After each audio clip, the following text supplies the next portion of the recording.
गुजरे साल मई 2005 में भारत ने पाकिस्तान के ऊपर हमलो करके पूरी दुनिया में अपने नाल जगसाई करवाई।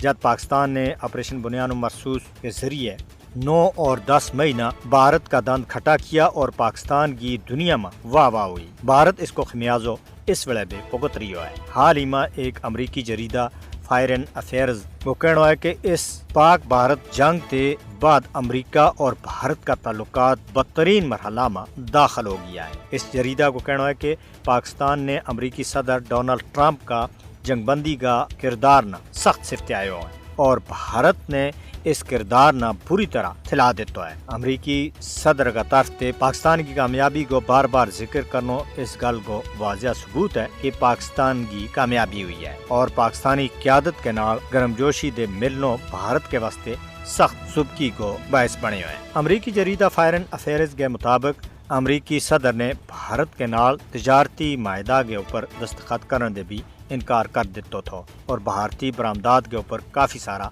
मासूलात भी आयद किया। इन अमरीकी मासूलात पे 48.2 अरब डॉलर की भारतीय बरामदात सख्त खतरा में पै गई हैं, जिन्हां में भारत से दरामद की जाने वाली ग़िज़ाई एशिया भी शामिल है। भारतीय मसनूआत पर अमरीकी टैरिफ का निफाज दे इंडिया में बड़ा पैमाना पर बेरोजगारी को भी खतरा है, जो सारों कुछ मोदी हुकूमत की गलत पॉलिसियों को नतीजा है। साउथ चाइना मॉर्निंग पोस्ट के मुताबिक बांग्लादेश और म्यांमार भी भारतीय हल्का असर दे निकल गए पाकिस्तान और चीन के नेड़े हो रहा है। शेख हसीना वाजिद की हुकूमत का खात्मा के बाद बांग्लादेश में भारत मुखालिफ जज्बात में मुझ ज्यादा बादो देखो जा रही है।